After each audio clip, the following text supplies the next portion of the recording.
मंडळी, माझ्या या चॅनलवर तुमचं स्वागत आहे। आज मी तुम्हाला सुरमईची करी दाखवत आहे। त्याच्यासाठी मी इथे हळद घेतलेली आहे आणि मीठ घेतलेले आहे।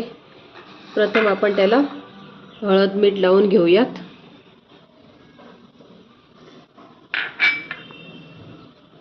आपण ही सुरमई करी बनवून घेत आहोत। त्याच्यासाठी वाटण्यासाठी लागणारे साहित्य पाहून घ्या। 1 वाटी इथे खोबरं वापरलेले आहे। 1 चमचा मी धणे वापरलेले आहेत।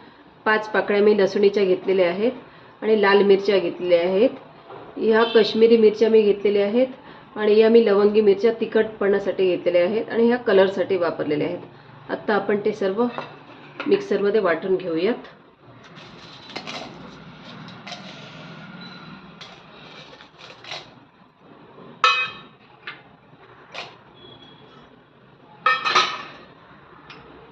धणे घालूयात।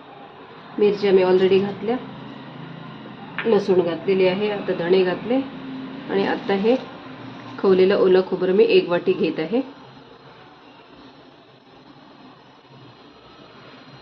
त्यात आपण हळद घेऊया 1 चमचा। त्यात हळद पण घेतलेली आहे मी। आता आपण हे मिक्सरमध्ये एकदम बारीक वाटून घेऊया। तर इथे मी सुरमईच्या करीसाठी लागणारं साहित्य दाखवत आहे। इथे मी हळद मीठ लावून ठेवलेले सुरमईचे तुकडे घेतलेले आहेत। इथे मी मध्यम आकाराचा कांदा बारीक कापून घेतलेला आहे। इथे हे मी वाटण घेतलेले आहे। इथे हे मी आमसुलं किंवा कोकमा पण म्हणतात त्याला, 5-6 घेतलेले आहेत।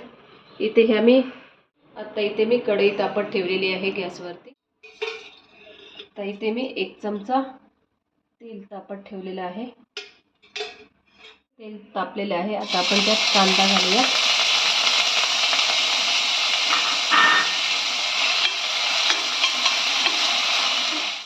आता इथे कांदा मी परतून घेतलेला आहे। कांदा जास्त लालसर करायची गरज नाही ह्याच्यासाठी। आता आपण त्यात हिरवी मिरची टाकून देऊया।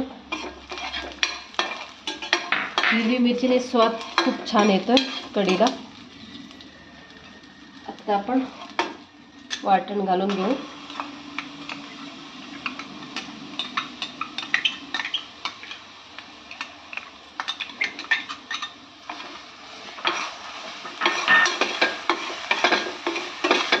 आपण इथे वाटण घालून घेतलेले आहे। आता आपण वाटण केलेले मिक्सरच्या भांड्यात जे होतं वाटणाचा मसाला तेच आपण धुवून घेतलेले आहे। पाणी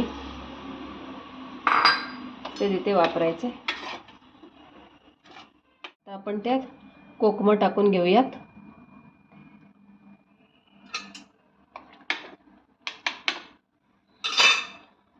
आता आपण सुरमईचे तुकडे आतमध्ये घालूयात।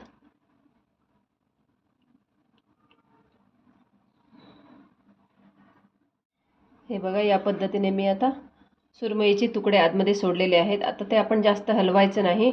थोड्या वेळाने आपण फक्त हँडलला धरून असं थोडं हलवू शकतो। आम्हाला पातळ आवडते करी, म्हणून मी पातळ बनवलेली आहे। तुम्हाला जशी मध्यम आवडते त्या पद्धतीने बनवा। मध्यम आवडत असेल तर मध्यम, पातळ आवडत असेल तर पातळ।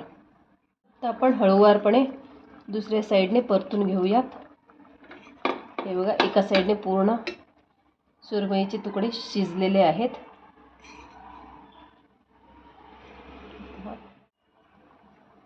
हे बघा, अशा पद्धतीने सुरमईचे तुकडे शिजत आहेत। जास्त हलवायचे नाहीत ते। आता आपण त्याच्यावर झाकण ठेवून देऊयात आणि 10 मिनिटांनी पाहूयात। ही बघा, कढी आता तयार झालेली आहे। आता आपण ती एका डिशमध्ये काढून घेऊयात।